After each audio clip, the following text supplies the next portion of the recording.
My point of trying to tell this story and our podcast and so forth is never to say to other people who might be in a situation like mine, you have to stay together, or you have to, let's say, pretend you're something you're not.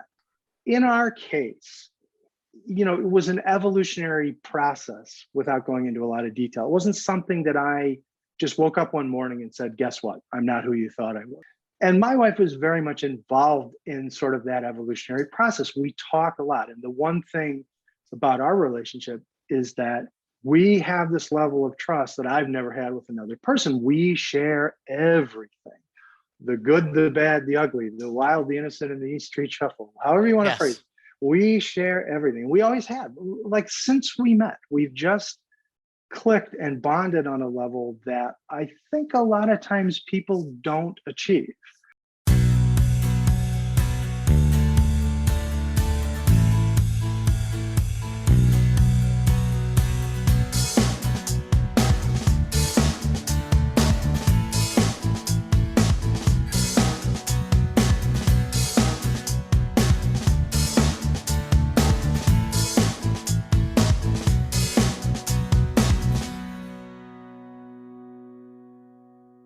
Hello, everyone, and welcome to a new episode of Set Listing Bruce, your podcast all about Bruce Springsteen, his music, and mostly his fans. I am your host, Jesse Jackson.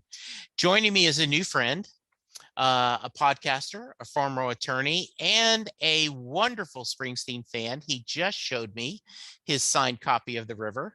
So, David, welcome to the show. Thank you very much. I'm really, really happy to be here. I've listened to a few episodes and we follow each other on social media, and I'm just thrilled. It's really great, and I love the fact that you're, inviting on people from different backgrounds and different communities and that sort of thing. It's great. So it's really a pleasure and an honor. Well, David, thank you. And I want to be careful how I say this, right? Don't worry about it. I love all my guests, but it is very easy to get a very 50, 60-year-old white guy from the East Coast joining me, right? It is, Sure. like Exactly. there was a thing, if you're an East Coast sports writer, you're a Springsteen fan, right? Like that's it, Sure. It's mandatory. And I specifically wanted to try to get, because someone on Twitter said, why aren't there any female guests? And so I started looking and I'm like, well, I've had my share. And it's certainly not that I am deliberately excluding people, but I think this is where sometimes politically people get off track, is it's not that I'm excluding, but am I reaching out? Am I making an effort to make the change versus just, well, it's not my fault. Nothing but, straight white guys want to be on the podcast. Well, are you making an effort to get something different? Well, and I think, I have, as you mentioned, I practiced law for many years. In the last 5 years, I've been in a corporate setting. I'm still a licensed attorney, but I'm a legal editor for a big media company that has an online service for lawyers and law firms. And so I'm much more in a corporate setting. It's a very big company, and they have offices all over the world and that sort of thing. And I've gotten involved in some of the diversity, equity, and inclusion efforts in the company. And that's sort of the thing that we talk a lot about. It's not, diversity is great, representation is great, but it's also about equity and inclusion. Those are key parts of the equation. You have to go out and find people. You can't just say, well, our doors are open. Yeah. Anyone can come in. I mean, that's great. There's no reason not to do that, right? But you also have to make a concerted effort. And I think about, when I was back in law school, I went to the University of Illinois in Champaign, and all the big law firms from Chicago would come down and conduct interviews and so forth. I don't know, what else they did to find candidates. My law school at the time, it's much more diverse today, but I graduated in 1987. It was primarily, most of the student body was white. At that time, there were still not that many women who went to law school, maybe a third of the class, but I had 3 Black classmates in my class, in a major state university and one of the better, I like to say, one of the better law schools. state law schools anyway. So I often wondered, what else did they do? And I'm not faulting the firms that I interviewed with. I ended up at a big firm in Chicago that actually has a great track record in terms of doing great public service work, pro bono work and so forth. And in the many, many years since I graduated law school, that firm has done a great job becoming much more diverse. But at the time, I officed next to a woman who was the first woman partner in a major law firm in Chicago. Now she had been a partner for some years by that point, but when she was elevated to the partnership, she was the first woman in Chicago to become a partner at a major law firm. Yeah. And she was still, an active attorney when I started my practice. So anyway, I got a little off track there. No, you did not at all. I promise listeners, we aren't going to stay this deep. We got deep kind of at the beginning. This was supposed to be toward the end of my agenda. But as you guys all know, we tend to ramble here on Set Lusting Bruce, and we go where the conversation takes us. So to back up just a little bit, David, tell us a little about yourself. Okay, well, like I said, I'm a lawyer. I've been a lawyer for a long time, although I'm not in the practice any longer. But in particular, and I think the thing that sort of caught our mutual interest in the subject of Bruce is that my wife and I have a podcast called In the Shadow of the Evening Trees, which is a line that comes from If I Should Fall Behind. And it's one of my favorite Bruce Springsteen songs. And it's a song about, it takes a very mature look at relationships and about how people, can get out of step, right? And so there's a line that says, if we should lose each other in the shadow of the evening trees, I'll wait for you. If I should fall behind, wait for me. Yeah. And so our spin on that is that, we've been married for a very long time, but over the course of our marriage, and we have, like 3 adult children and so forth.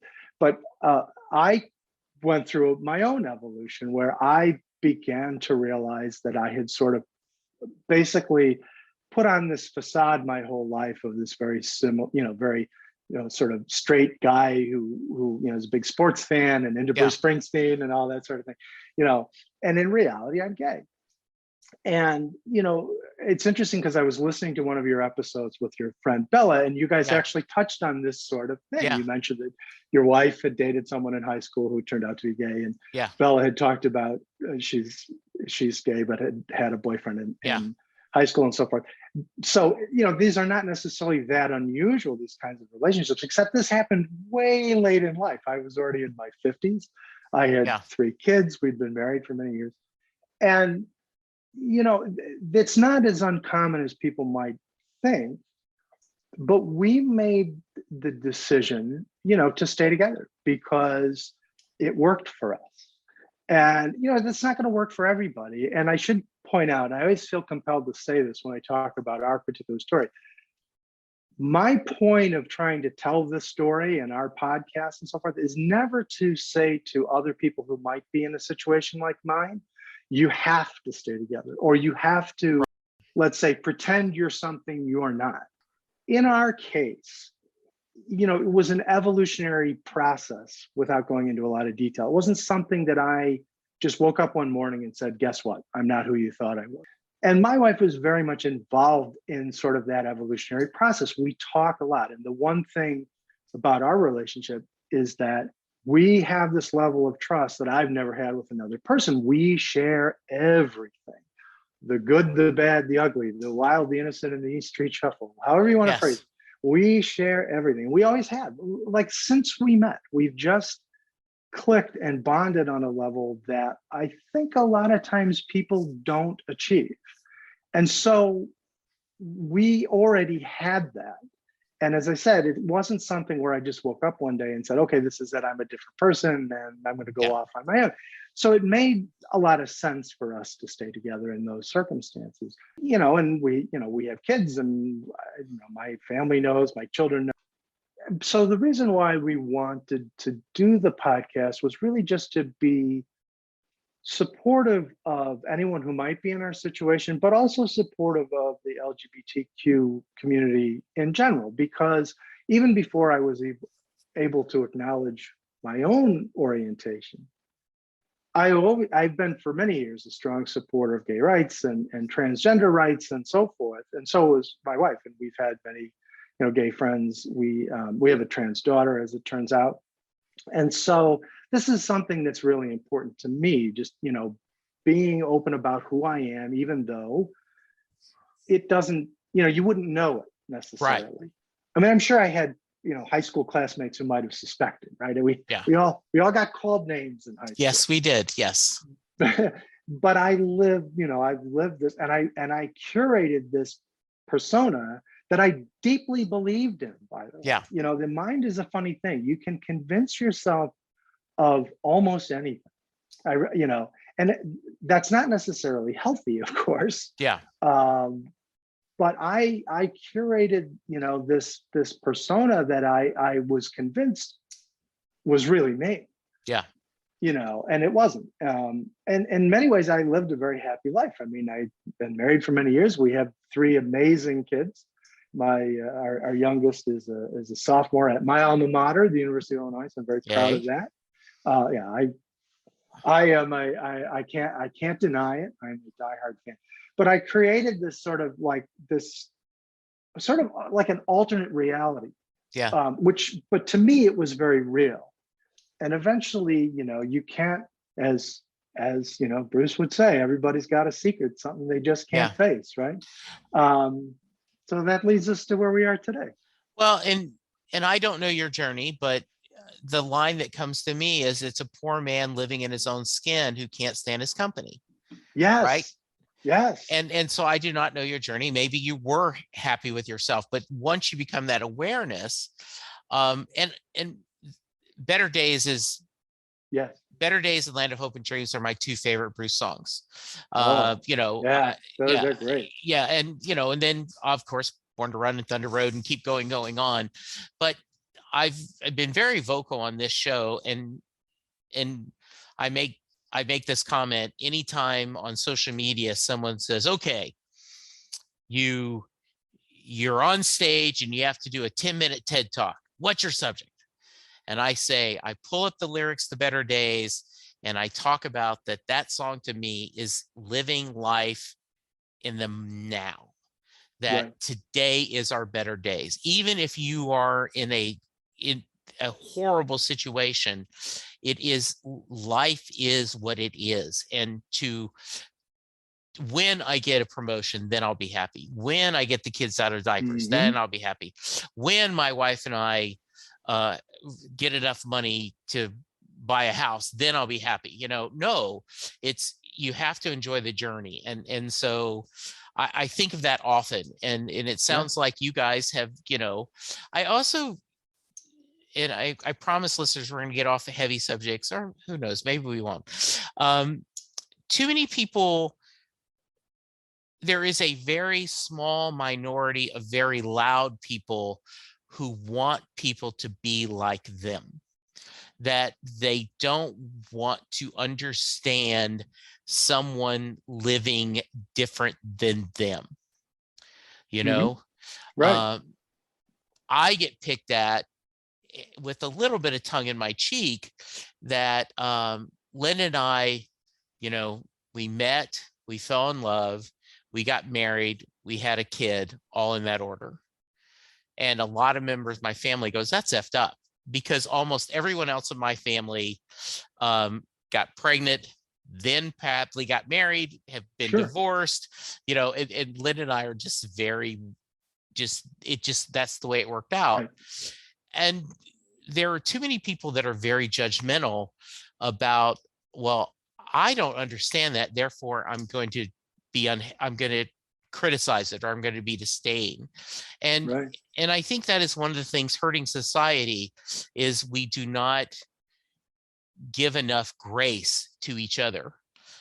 And to be fair, as I did on Twitter just recently, I said, I'm really trying to do better. And then I see Ted Cruz at the State of the Union tweeting a picture of the congressman from, I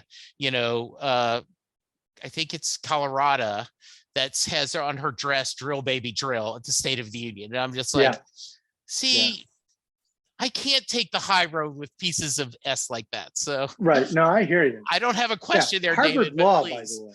Huh? Harvard Law, by the way. You see, I think this is deliberate.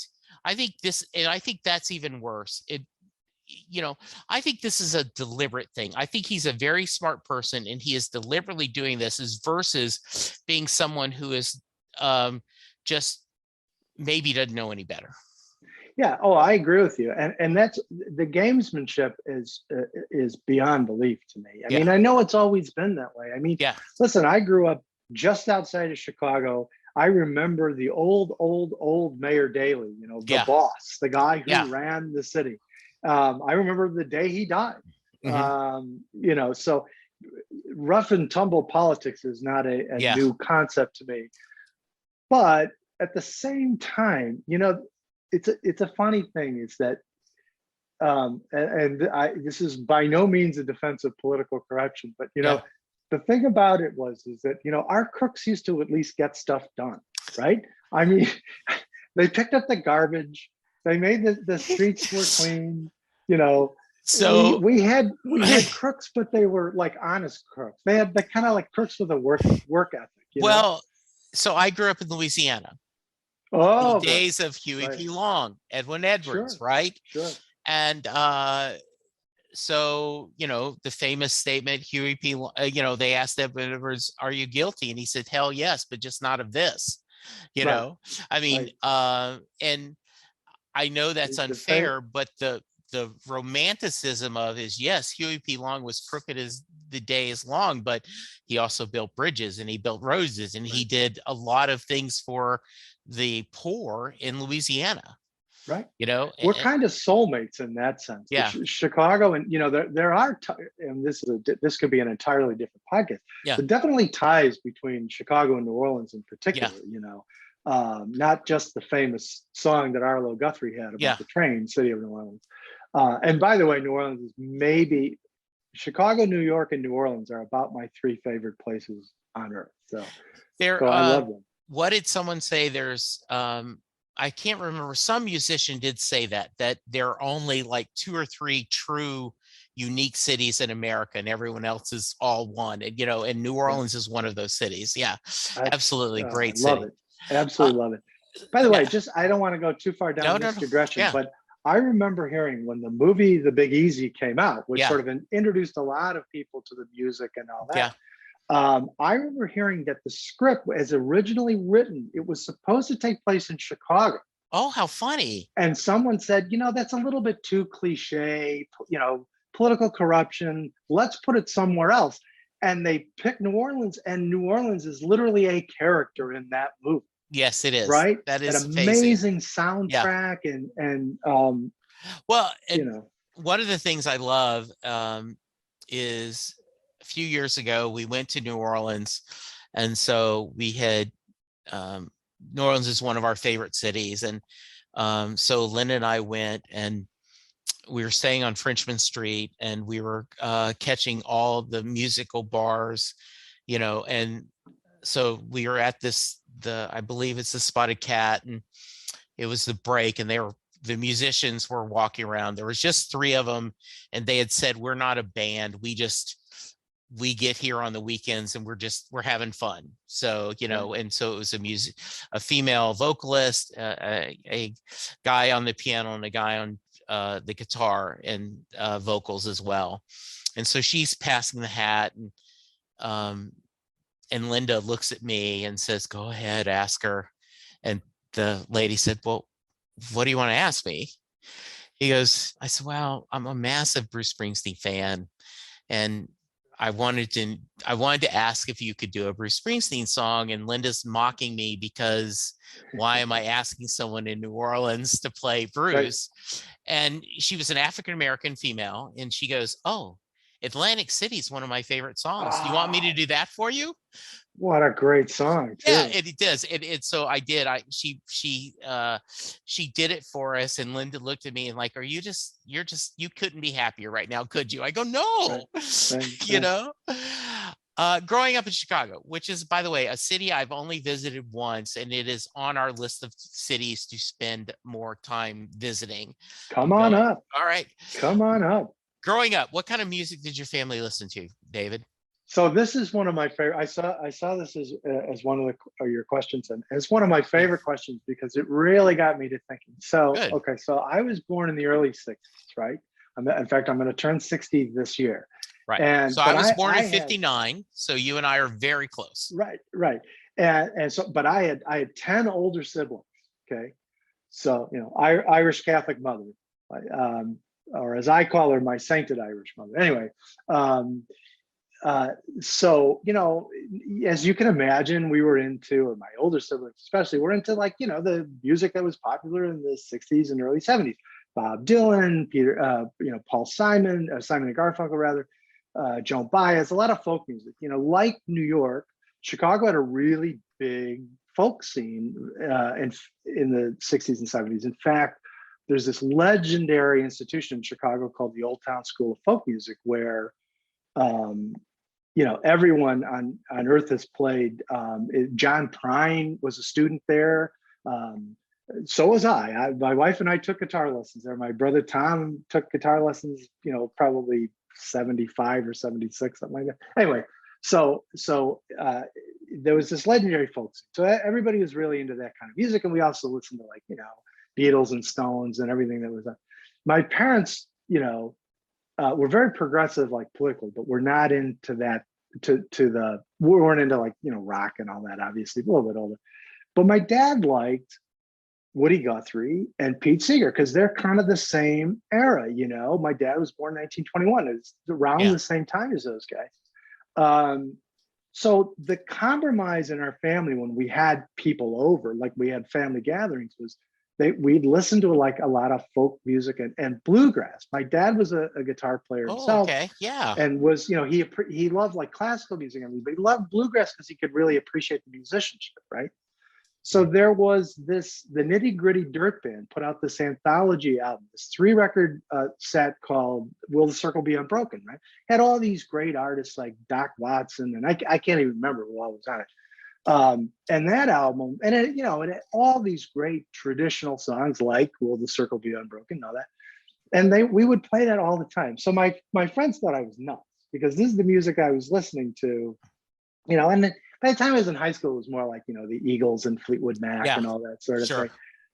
But the funny thing is, so I was a huge Bruce Springsteen fan. It wasn't until college that I really kind of got into punk rock. And then that became my obsession. So my two obsessions are Bruce Springsteen and the Clash, which actually fit really well together. When he did London Calling, you're like, yes. So very nice. And there's a great backstory behind that too. It turns out that it was Joe Strummer from the Clash who really wanted Bruce to play at Glastonbury, and he wrote. I found it online. There's a handwritten note that he wrote to the organizers, essentially begging them to invite Bruce to come play. And he's talking. I can't quote it exactly, but it's something like, it's a cold, rainy day in London, and the DJ plays Racing in the Street. Everything is going to be all right. This is Joe Strummer, the godfather of punk rock, talking about not just Bruce Springsteen, but that song in particular, which I love that song. So, I mean, that was this is the greatest thing that ever happened to me. Obviously not, but, Bruce Springsteen and the Clash merging, Well, I've told the story multiple times on the podcast. A few years ago when people were still touring before the pandemic, and Brian Wilson played in Jersey, Asbury Park or somewhere, and Bruce got on stage for the encore. And they did Barbara Ann or I Get Around, something. He played guitar in a couple of songs and sang some background. And I have an adult son too. He's 32. Forget seeing him married. Forget seeing grandkids. My wife and I have been married over 30 years. Forget 50th wedding anniversary. If I had been in that theater and saw Yeah. Bruce Springsteen and Yeah. Brian Wilson on stage together, God take me. That's it. Right. There will be Right. no Right. better moment in Not my getting any life. better than this. Right. Yes. Right. Right. Yeah. Oh my God. So you mentioned knowing. Can you remember when you first discovered Bruce and what about him spoke to you? Yeah. So that's a great question too, because there was a radio station in Chicago that played a lot of the early stuff, like even pre Born to Run. Okay. So, the first couple albums. And I was vaguely familiar. I remember hearing like Growing Up on the radio and Rosalita, obviously, and Blinded by the Light. A handful of those songs. And then Born to Run came out. One of my sisters had bought it and played it a lot. And I liked it, but it didn't like click yet, right? Mm-hmm. I liked the music. I understood that this was sort of a phenomenon because, he's on the cover of Time and Newsweek at the same time. I remember those magazines in the library in elementary school, sitting on the, where they had periodicals, the two covers. But it really so I was familiar with his music, but it was Darkness on the Edge of Town. That was the album that just got me. It's 1978. I'm 16 years old, right? It's the summer after my sophomore year in high school. And this album comes out and it's just so different to me from anything that he had done before that. It's got a harder edge. And I could just remember hearing The Promised Land the first time on the radio. And I'm like, okay, I always liked him, but this is the music he wrote for me. It had it had a harder edge. Some of it was a little darker, obviously the song Darkness on the Edge of Town, kind of a heavy, dark song. Sure. But, The Promised Land, Badlands, Prove It All Night, Adam Raised the Cane, Holy Cow, Candy's Room. These songs just blew me away. And that's what, and so like I'm 16 years old. I really don't know who I obviously didn't know who I was. Yeah. But I was even conscious of the fact that I didn't know who I was, at age 16, right? And this music comes out and it's the same, but it's different, right? Yes. And that's what really got me to go back and listen to the earlier albums and then appreciate much more how great all of it was up to that. And obviously has been since then, but that album just gripped me, the summer of 1978, listening to that album, you're 16 years old and you got, everything seems like a dead end, right? I'm working for less than minimum wage at a public library, shelving books. That was my job, my summer job. In the old days, municipalities could pay less than minimum wage. Right. So I was making like nothing, and I don't know, it's hard to explain, but just, that's what really got me to go back and start listening to this music. And that's when I'm like, I was nowhere near able to accept who I really was in terms of my orientation, but I knew that I was different. I had a lot of friends and I had a big family and my family is very close. And by the way, just as an aside, my family is very, very accepting. Okay. My father was a World War II combat vet, came back and, he, in the early 1970s, wrote the very first diversity policy for our public schools and our village Nice. right outside Chicago. And then in the 80s, when our local high school was talking about updating its diversity policy to include things like sexual orientation and gender identity, my old man went down to this big public meeting at the high school auditorium and spoke in favor of expanding. This is a guy born in 1921, lived through the Depression, fought World War II. So all I'm saying is I came from an extremely accepting family. Yeah. And I have extremely accepting friends, but I couldn't accept, who I was. But this music spoke to me, right? It was about, we were talking about this the other day, Jennifer and I, and I'm like, Bruce, now he has this sort of, kind of archetypical macho, heterosexual thing, but he never wrote songs about the captain of the football team and the homecoming queen. It was always, these folks who didn't know who they were, you know. I Well, stood stone like at midnight, commanding the night brigade, you know. right. Like, think about it. One of his most poppy songs, one of the 7 top 10 sings from Born in the USA. I knew a friend back in high school, right? Was a big baseball player. Not, Yeah. I was a big baseball player. My friend was a big baseball player. Right. You Right. know, that Right. he's on the fringe. Yeah. That, Exactly. you know, the promise when he talked about sometimes I just want to go home, right? That Right. I, I did this.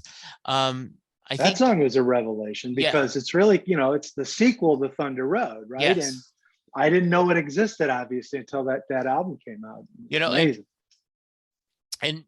I, I, I can't remember exactly once again, but when Jon Stewart was introducing when Bruce was getting the Kennedy Center honors, and he said, Right.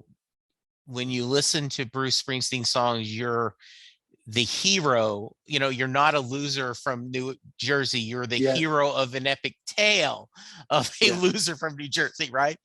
Right. And I do think you and your bride talked about this on your podcast, and because I sampled it today, about why that Bruce has such a strong following in the LGBTQ community. In Right. fact, my friend Bella, and I sent you her podcast, talked about, yes, in a lot of ways Bruce is a lesbian icon. Right. I Doesn't make love any that show. sense, but it's true. I love that show. Yeah, And I would say it does make a certain amount of sense. And it's funny because you'd also sent me a link to the article in the Nation that yeah, I had read before, and yeah, another one, similar yeah, theme. But it's funny. So it makes a certain amount of sense to me. But also, as a young gay person who wasn't ready to accept being gay, right. despite being in an environment, I mean, granted, in the 1960s and 70s and Yeah, 80s, it would have been difficult, but yeah. at least would have had the family support. Your family would have been supportive, right? Right, exactly.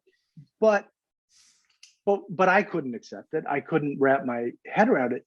But what I found with this music, and the other bands too, I would say the Ramones had the similar effect later. When I was in college, Yeah, the Clash too. But Bruce especially, he gave me some room, some space to just kind of like breathe, and like yeah, it's okay to be different and to feel like you're different and to be conscious of it and to feel, awkward. Here's a guy on the cover of Time and Newsweek simultaneously who yeah, sings about, feeling awkward and feeling out of place and not, not knowing his place in the world. And that was really important to me. I mean, I don't even think I appreciated it at the time, but that was really important to me to have some kind of affirmation from someone I could relate to. And both of my parents were teachers. My dad was a college professor. My mother was an elementary school teacher, but we lived in kind of a blue collar neighborhood, a working class neighborhood. And so even though my parents were very educated, the aesthetic still resonated because those are the people that we knew in our neighborhood. yeah, The guy across the alley was an electrician, and anytime we had a problem, he'd come over and help my dad fix whatever the problem was. Another guy down the street was like this self-taught computer guy who just he was also had some training as an electrician, but he just like figured out computers. But he was just a guy who worked on a car in his garage on the weekends, right? And yeah, that was so that environment was something I could understand. But when you layer on top of that the fact that he's not just singing about that environment, but singing about being out of place and not really knowing how to fit in the world and trying to make sense out of it and navigate through it and not lose a sense of yourself, that yeah, really, really mattered to me yeah. more than I realized. Yeah, I mean, once again, we're quoting some of his biggest hits, right? But I check by look in the mirror, want to change my clothes, my hair, my face, Right. right? Right. That, and I've had often people talk about that, especially if you hear someone covering Dancing in the Dark without the slow it down a little bit, or without the kind of 80s, almost Yeah. pop feel to it. Right. There's a lot of depth in that song, Sure. and there is.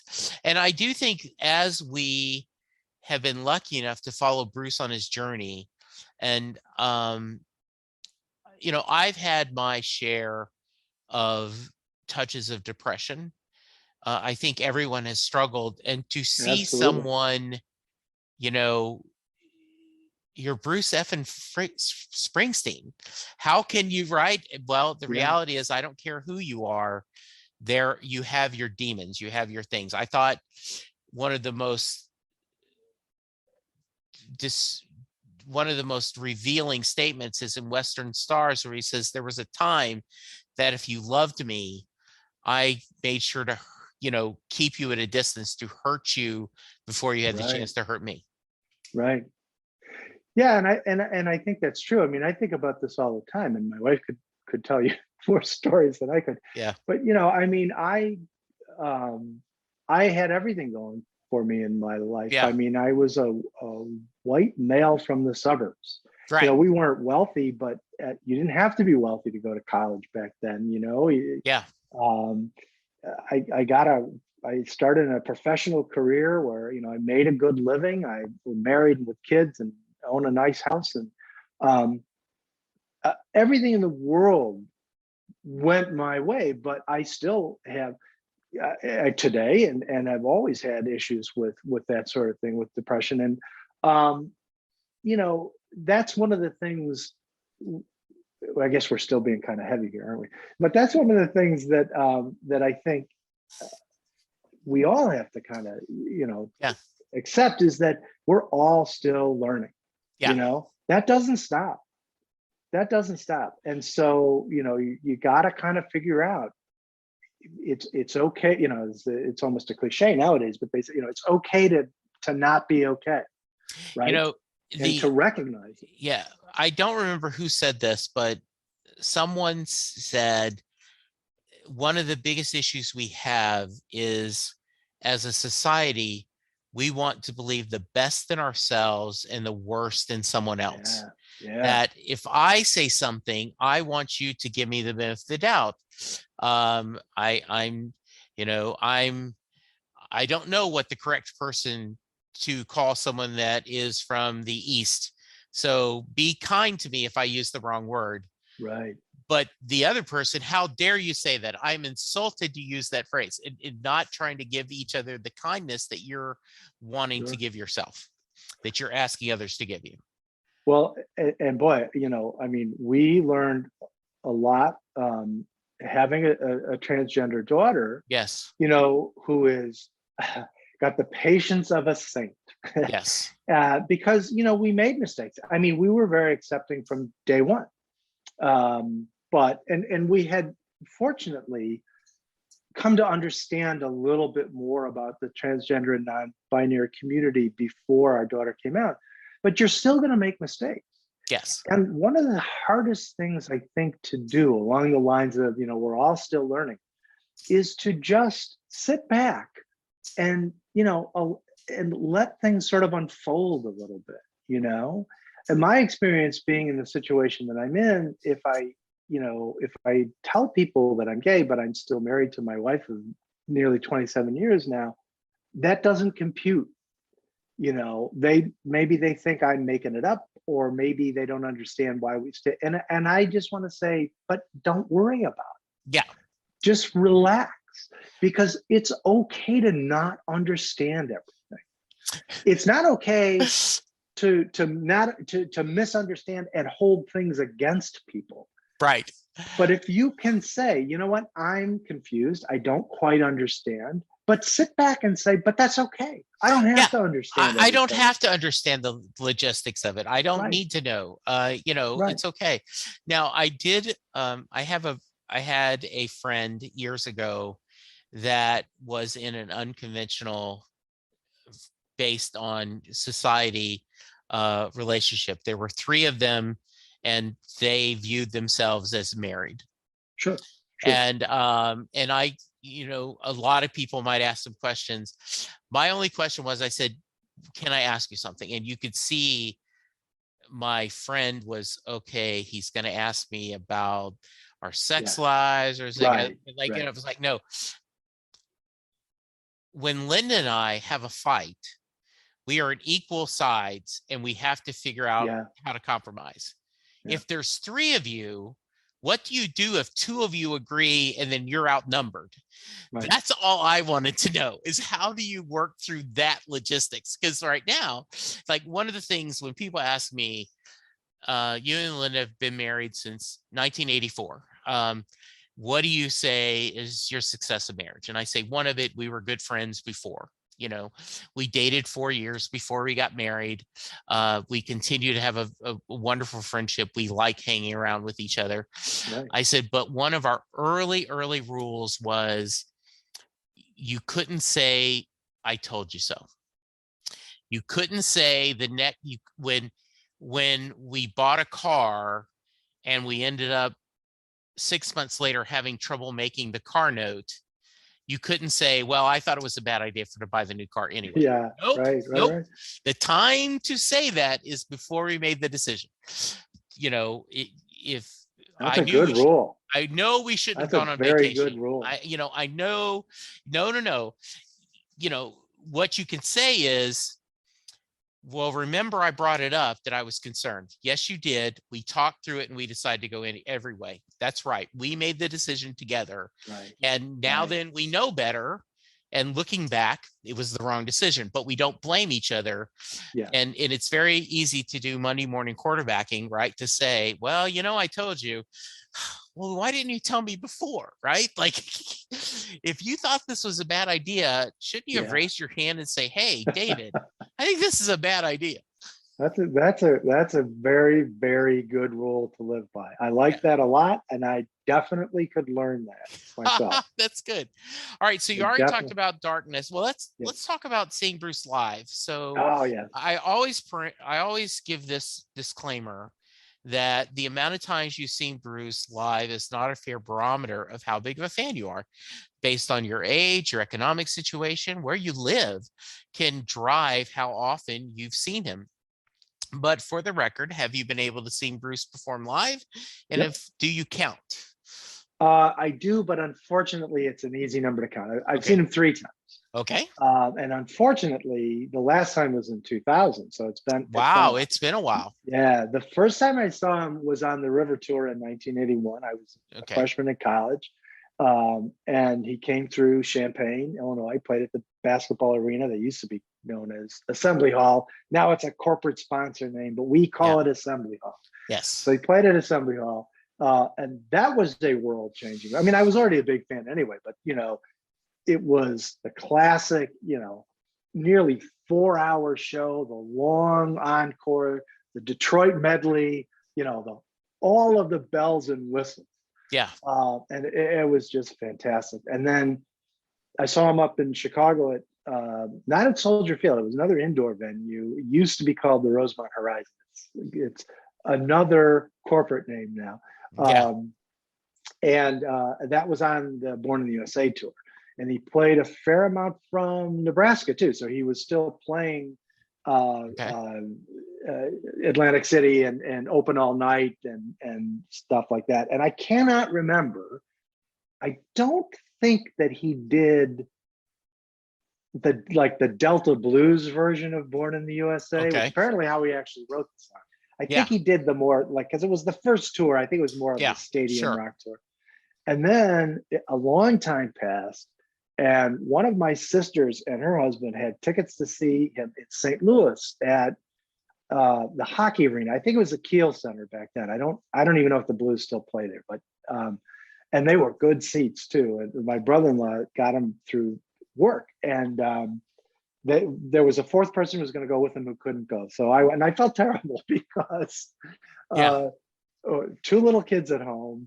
And my wife had never seen Bruce, but they only had one ticket. And so she was kind enough to say, go, just go. So we drove to St. Louis and stayed overnight, saw him, and drove right back. You know, it was a short trip, but that was fantastic. And that was in April of 1980. And I Okay. just haven't been able to swing it since. But that was great because that was a reunion tour, right? That was Yes. when he brought the E Street Band back. And, Right. you know, they opened with My Love Won't Let You Down. And it was just a great show. Played, you just mentioned it, Land of Hope and Dreams. I'm sorry. Yes. Played Land of Hope and Dreams, which has since then been one of my favorite songs for both Yes. happy and sad occasions, right? You know, Right. so Exactly. when one of my brothers, who was a great guitar player, passed away. He had lung cancer, died in 2009. That was like, I listened to that song on repeat probably 10 times. My kids must have thought I was nuts, you know. But they knew, you know, it was like, that's because, see, that's the thing. And I'm getting off track here, but that's the No, thing you is aren't. like, my brothers, I have four brothers, two are living, unfortunately, two have passed away, but four brothers, you know, and how as I said, I mean, I didn't know who I was, but I knew I was like different. And music was like our common language. That's Yes. how we could relate. Is why I became, you know, a big sports fan, because I could Yeah. relate with my, you know, straight male high school and college friends through football and basketball and hockey and baseball and all that. And so music was our thing. And when my brother was a great guitar player, when he passed away, it was like, you know, that's what I turned to, was that song, Meet Me in the Land of Hope and Dreams, you know. Anyway, but so I've only seen him the three times, but I have a great story about the first time. Please tell me. So we're down in Champaign, a big college town.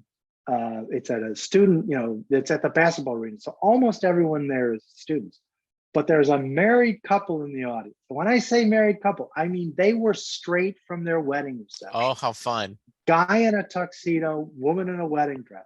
And they put the spotlight on him, and Bruce calls him up onto the stage.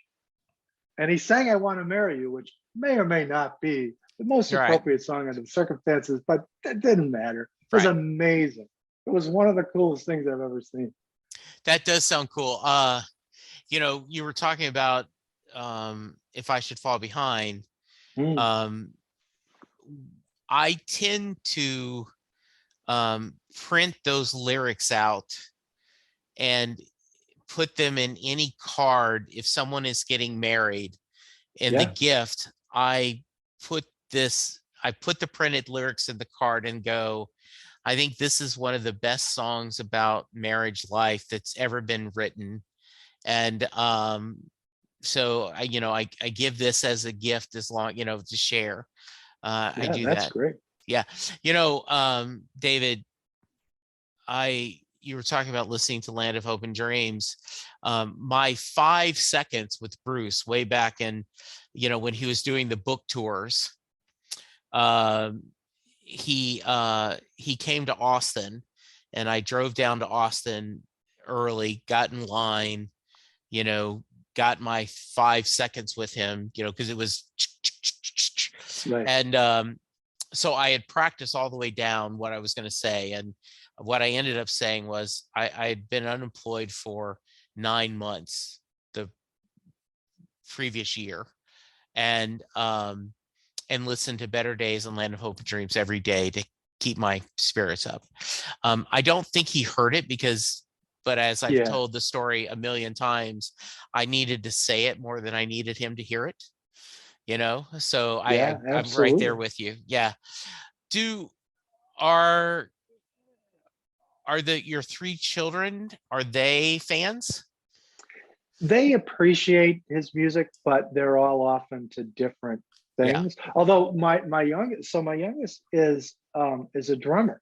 Oh, And nice. she picked this up on her own a few years ago for her birthday. She wanted a drum kit. So we got an electric kit, so Yeah. it wouldn't make a tremendous amount of noise. She plays in a band in college, and I was screwing around on the guitar one. I'm a terrible guitar player, so I'm not trying to brag about it, but I was screwing around on the guitar one day, and I was playing Pink Cadillac, Okay. and she goes, "Oh, that's one of my favorite songs." I said, "Are you kidding?" I said, "Where did you hear that?" And she's, and she recognized it from my not great Yes. playing of it, Yeah. right? But I was trying. Hmm. Uh, and so she liked some Bruce for sure. My other kids are my oldest is into all kinds of different music. She was a Okay. huge Beatles fan when she was much younger, and then got into like Streetlight Manifesto and a bunch of bands that were more, sort of her era. And our middle guy is he's into a lot of different stuff, but he's a hip hop fan, which is Okay. wild.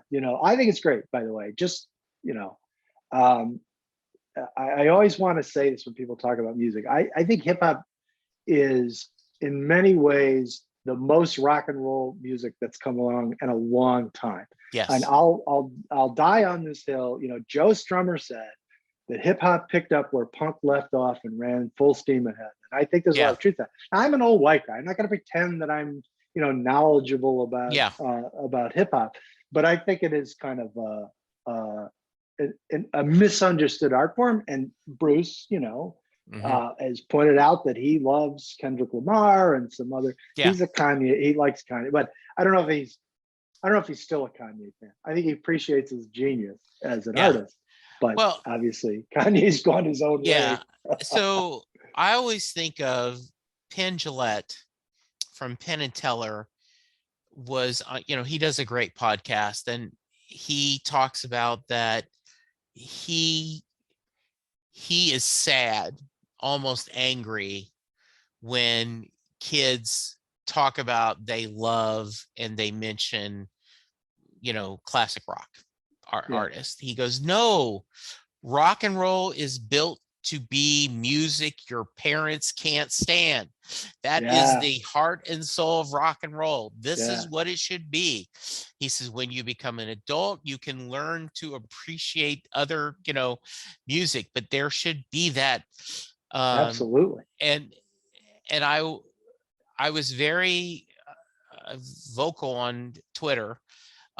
There was and especially on Facebook, there's a lot of hate for this last Super Bowl's halftime show Yeah, I of a saw a lot certain of that. people. And, my point was my 32-year-old son knew every song and was Yeah, smiling and happy because he says, this was my high junior high. right, I grew up right. on this music, and he was thrilled. And I said, where are the people complaining that why are we listening to the Who on the, Right, like why, like, oh, right. you're just bending to one demographics. It's not. So I thought that Yeah. was great and good for them. Well, Uh, and it kind of goes back to this thing yeah, about when Darkness came out. yeah, A friend of mine said a few years later, but about that era in music, he said, "Yeah, rock music matured," and he did not mean that in a complimentary way, right, right? It was that kind of thing. Like, listen, there's nothing wrong with progressive rock and bands yeah, like Yes and like I said, Boston, Kansas Sticks. Um, yeah, there's nothing wrong with that, and I appreciate great musicianship regardless. But from my perspective, it just didn't resonate with me. yeah, Hearing The Lamb Lies Down on Broadway or some 8-minute track off of a Yes album, I can appreciate how skilled those folks are. yes, And as I've tried desperately to learn how to play guitar later in life, I understand what a challenge it is.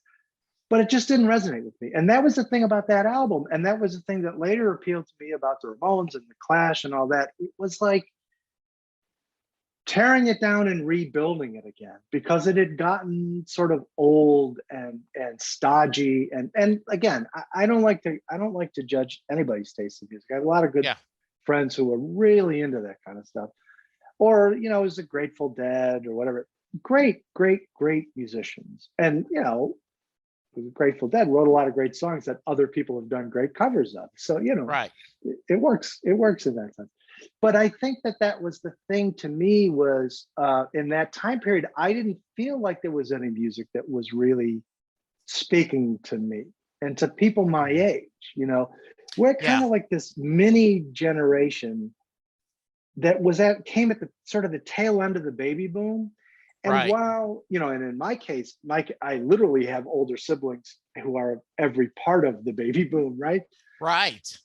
But this could be a whole different podcast and a whole different topic. But the way we look at generations in quotation marks is kind of weird, because I don't think you have that much in common with somebody who's 15 years older than you or 20 years older. Right. Even though statisticians might say you're in the same generation, or the ad industry may view you, they may lump you together. I am in a baby boomer, but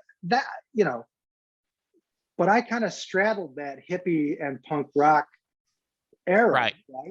And I just, to me, the late 70s, there wasn't anything that spoke to me. And then this album came out, and it just blew me away. Well, still my favorite Bruce Springsteen.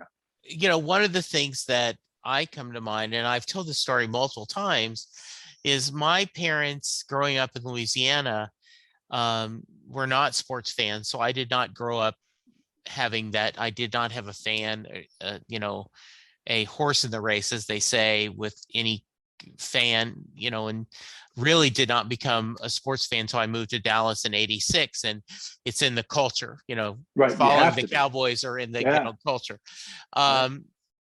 And I grew up listening to country music. I mean, that's all that played.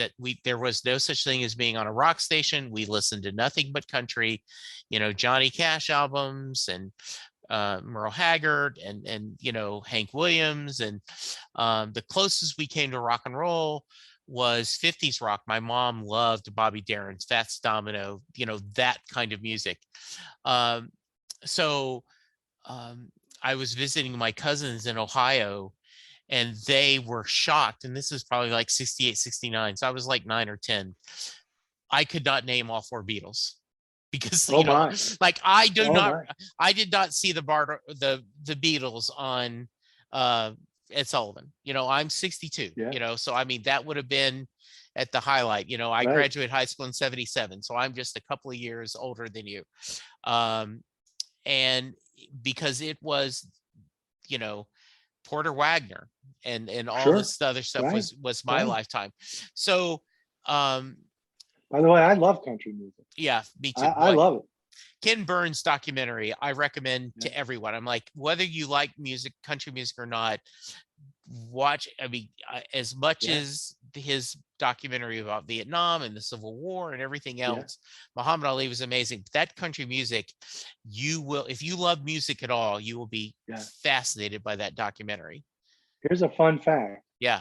My wife and I saw Johnny Cash in Chicago in the mid 90s when he was having this big revival in his career. Sure. Which, by the way, was really great because like the crowd was like half, old dudes in Harley t-shirts with big belt buckles and half like, surly teenagers and like goth attire, right?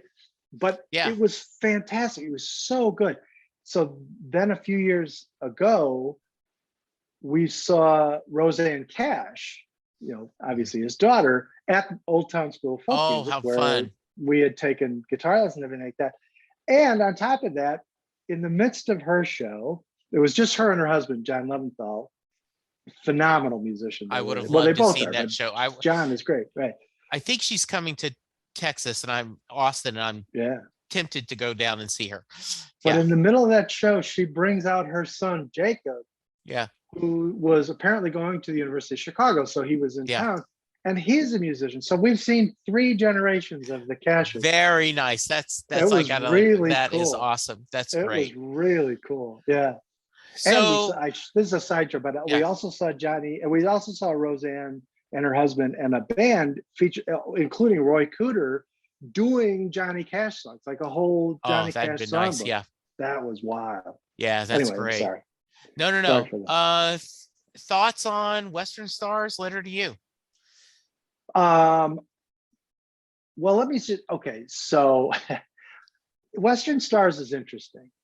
It really is, the soundtrack to a Western movie, it is, right? I mean, it's very consciously not a Bruce Springsteen album, and yet it's very much a Bruce Springsteen album. I've said that it's closest to Nebraska as far as, if you were trying to do a family tree, And Elmore Leonard, who wrote the short stories that Yeah. Justified, the TV series was based on, it feels like a collection of his short stories. Right. Could be Louis Yeah. L'Amour, Zane Grey, Elmer Leonard. It feels like a collection of short stories. Right. I like it. It's just, I don't think that I didn't think I knew what to expect. Yes. And I've listened to it many times. Letter to You, I love. I'm going to say Ghosts is my favorite song on the album. But I really do like it. I haven't listened to it as much. I have it on vinyl, which is great. Yeah. But the sides are always very short. Yes. And so I'll put it on. We have people over, and then I'll forget to turn it over. Yes, or absolutely. Whatever, yes. right. So I did download it on my phone. So I listen to Okay. it sometimes when I work out. I like it. But here's my overall thing about Bruce Springsteen Yes. in that regard is that this is a guy who's had more, Dylan Goes Electric moments than Dylan ever had, right? Yes. He's had all of these moments where and I love that about him. He's absolutely not afraid. I was going to say not afraid to fail. I'm not sure he failed, but he does things that don't always appeal to people. Yeah. I know he jokes in concert about the Magic album and the fact that it didn't get the warmest reception. But Nebraska is a classic example of that. And that's such a great album. It is, David. I love that album. Open All Night is still one of my, and Atlantic City, but those are, absolutely among my favorite songs. And speaking of Johnny Cash, his cover of Johnny 99 is amazing. Well, Just and amazing. I have made the argument that I think Johnny Cash's Highway Patrolman Yes. is better than Bruce's version. Right. But that's okay though. It is okay. Yeah. That's the thing I like about Springsteen fans in general is that it's not the same kind of fanaticism. Yes. In some, if you've ever told a Led Zeppelin fan that you're not a fan of Led Zeppelin, they may never talk to you again. Yes. Right. And I think that's great that people can actually be honest about it and still love the guy, because I think that he earned the right to just do what the hell he wants, Yeah. And it's okay if you don't like it. I still think Patti Smith's cover of Because the Night is one of the greatest songs I've ever heard. It's such a the song itself is such a perfectly constructed rock song. Yes. And then her version of it, this sort of feminist punk version of it, is so good. I like Bruce's when I hear it, if he plays it in concert or it's on, I think it's on The Promise, or one of those anthologies. I think it's on the Essential Bruce Springsteen also. And anyway, I like his version just fine. If I'd never heard hers, I would love it. Yeah. But her version to me is still the definitive version of that song. Yeah. And that's okay. I think so. I think so. Do you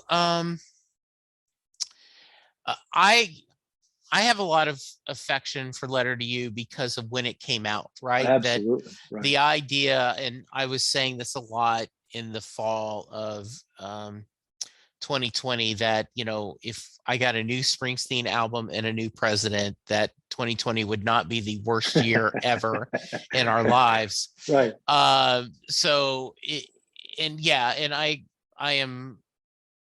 am like everyone else ready to have him back on the road, but I want him to do it safe. Sure.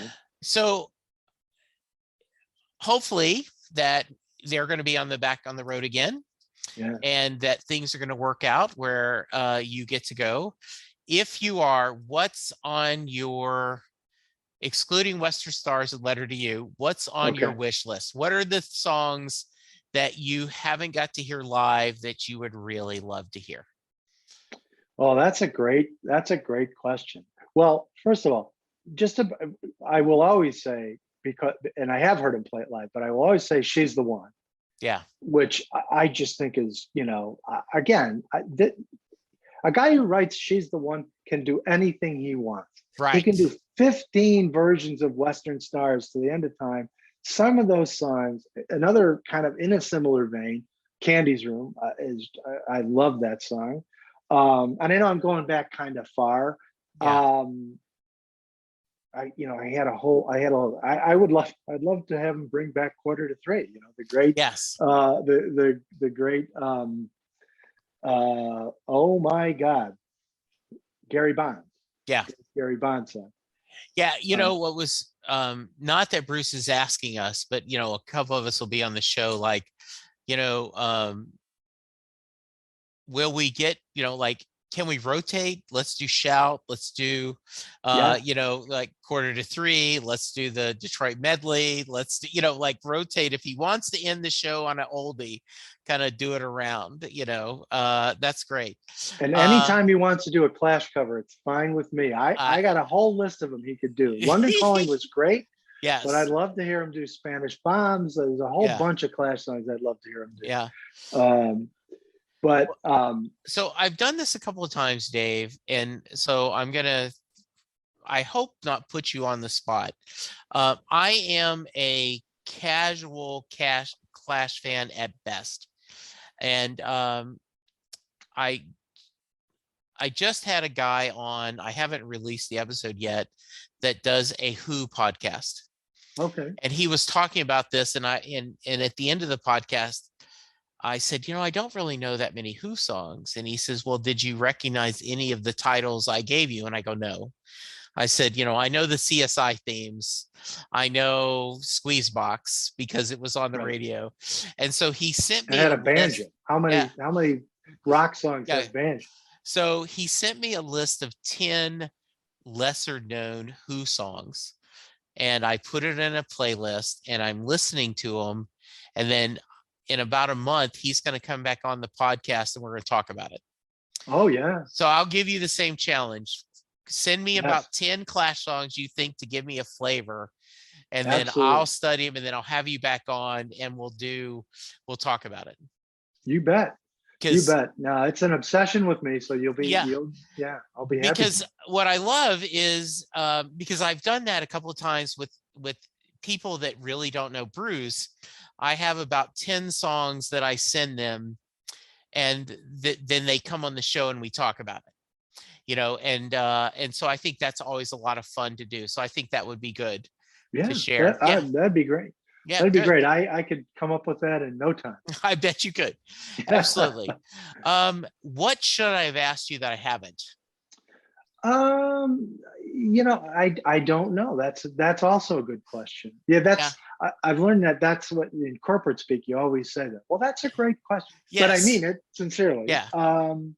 I don't have an answer to that Okay. question. Well, and the reason I always ask is early in the podcast, I had a guy who was on the podcast. We had a good time, and it was kind of short, you know, and so we hung up, and, you know, we were about to hang up, and I'd stopped recording, and I, you know, as you'll hear when we quit recording, I'll thank you for being on the podcast and I'll tell you when this will come out and such. And he says, oh, and the next time I'm on, I should tell you about the time I got drunk with the E Street Band. And I went, Oh, what? What? oh, How did you not like lead with that yeah. story? So I always Brushes like to with do that. Satan. Yeah, like, right. Hey, oh yeah, Jesse, I didn't get to tell you the time, you know. Um, Well, I'll tell you one yeah, thing. I'll just throw this will just be a promotional thing yeah, because we talked about not for me. We talked about covers. yeah. I don't know if you're familiar. We talked about country music. There's a band called the Mavericks that came out of Miami Mm-hmm. 30 some years ago. I'm a huge Mavericks fan. They're fantastic. And they've covered, their first like big breakout album. They had a great cover of All That Heaven Will Allow. Yeah, And it's, again, I hate to say this, it might be better than Bruce. But here's the thing. I mean, Raul Mallow, the lead singer, is like one of those voices. Like the first time yeah. you hear him, he's like, he's on that level. I hate to say this, but he's on the level of like Aretha Franklin, Freddie Mercury, Roy Orbison, whatever. It's Mhm. one of those voices that you can't. So I'm sorry, Bruce, but the guy's got like the best voice. And then they also do Hungry Heart, a really cool version of Hungry Heart on an album that's all covers, mostly country, but they do Hungry Heart and it's really great. So in terms of we have the Clash Bruce Springsteen crossover, now the country Bruce Springsteen uh, crossover is the Mavericks, and those guys are so cool. They're such nice people. And the next concert we're actually going to see them in May, God willing. So that'll be our next concert. I don't know what the question was. You said, what did I did forget to ask you? No, And I that's didn't good. have a question, but I had to mention the Mavericks. No, I'm glad. I have a YouTube, on my YouTube account, and I have Bruce covers, Yeah. and as of right now, there's 138 videos on there, Oh, wow. and including Mavericks Hungry Heart and Mavericks All That Heaven Will Allow. So Yeah. I have heard both of them. Yeah. So yeah, they do a really good job. They're one of those bands that we can say we saw them in a really small club when they Really, came through Chicago, and they played this place called Fitzgerald's Nightclub in Berwyn, Illinois, which is right near where we used to live. And my brother, who's the guitar player, was into country, and he knew about them, and he'd kind of gotten me hooked on them. So my wife and I and a couple friends went to see them. We're like 2 feet from the stage, and within a week or two, they were on like the Country Music Awards and all those big shows. So that's the band we can say, yeah, we saw them when they were just starting out. And we're going to see them again, God willing. very nice. God willing. Yeah. So what's next for the podcast? Let's first off, let's promote the podcast Oh, again. Tell you. us where the name it is and where to Yeah. find it, and talk about what's next. It's in the shadow of the evening. Sorry, That's okay. it's late on a Thursday, so Yes, it is. We have been it's talking almost an hour and a half. oh God, really? Sorry Yes. about that. No, Well, no, I no. like to tell people I'm half Irish and all lawyers, so you can't shut me up. It's in the shadow of the evening trees. In the shadow of the evening trees.com is the URL, all run together. And it's on, Apple Podcasts, it's on Spotify, it's on Pandora. I'm sure I'm thinking Stitcher. Yeah. I'm sure I'm leaving something out.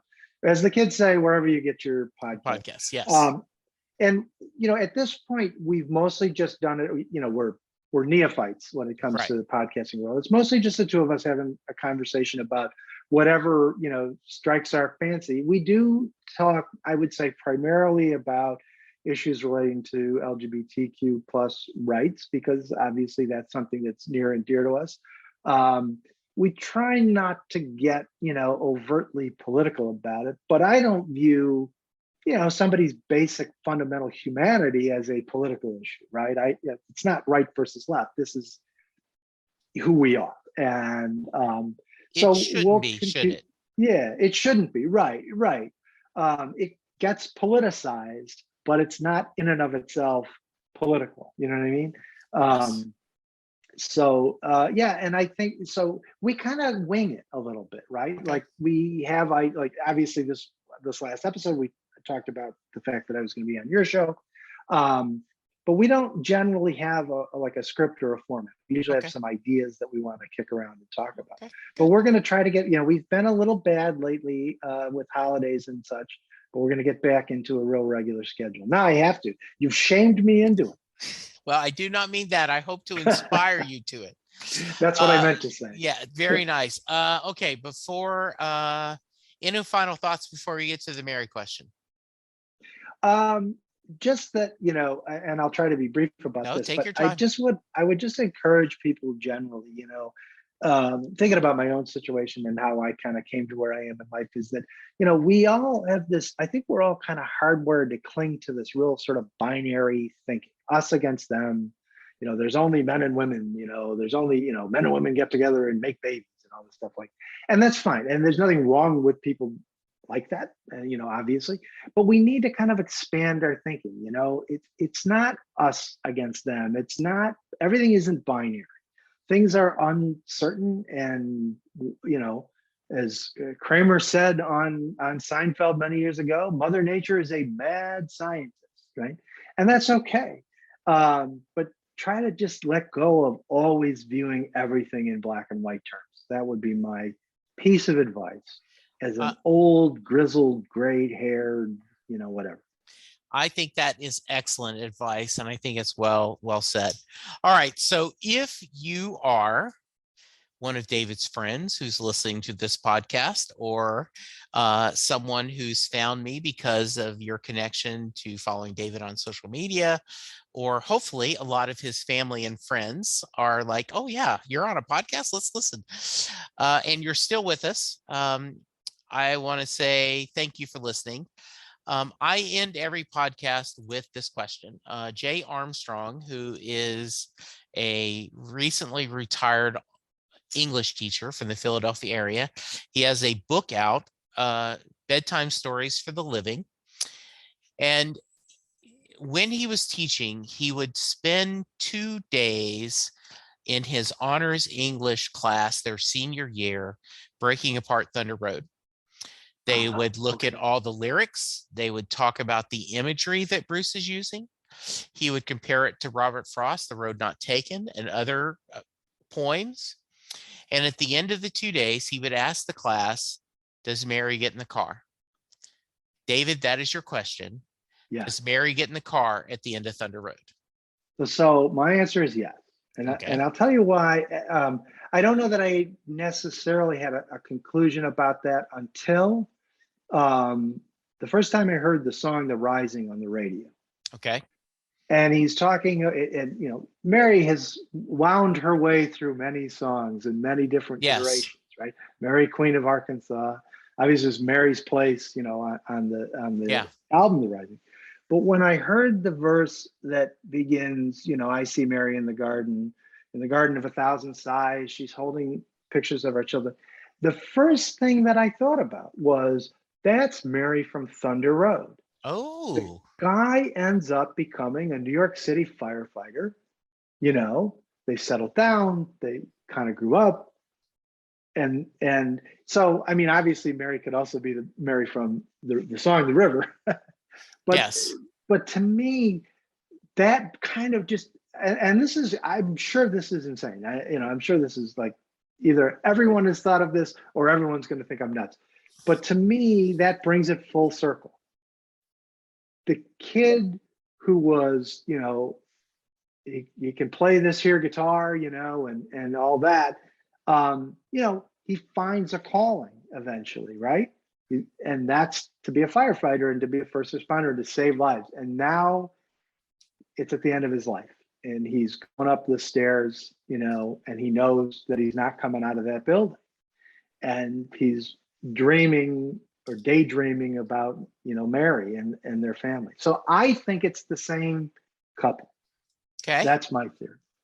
I like that theory. No one has shared that with me.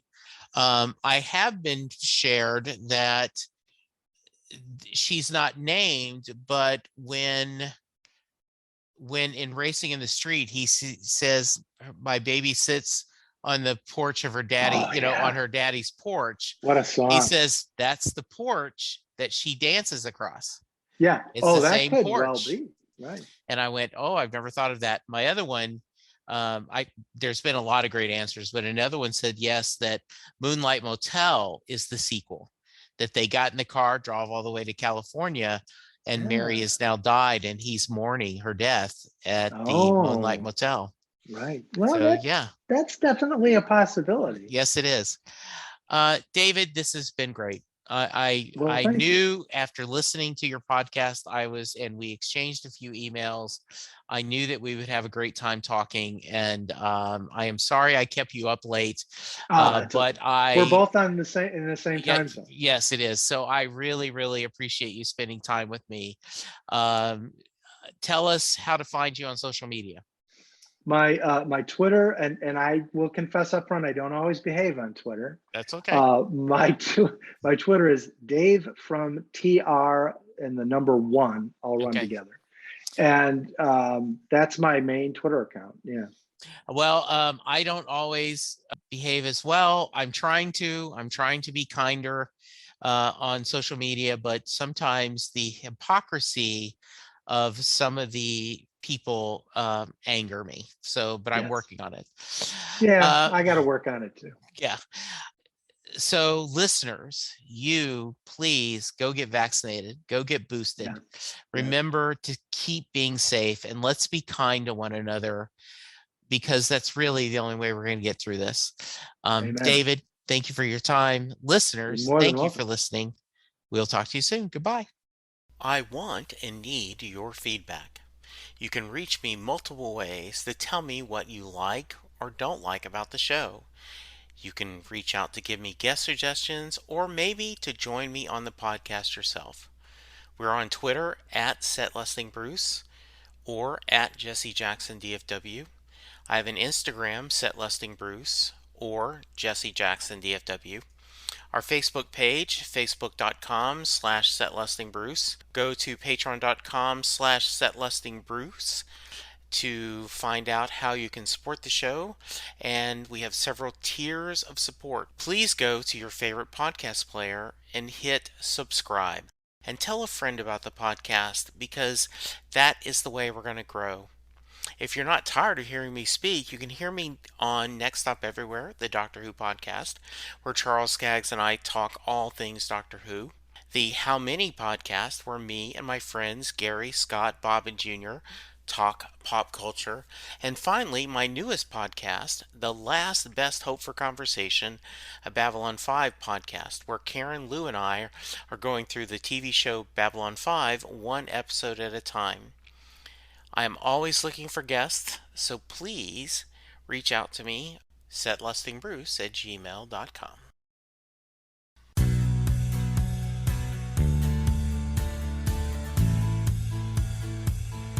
You just heard the fun talking, hard rocking, music loving, album ranking, fan thinking, joy spreading, lyric reading, story sharing podcast that is the one, the only Set Listing Bruce.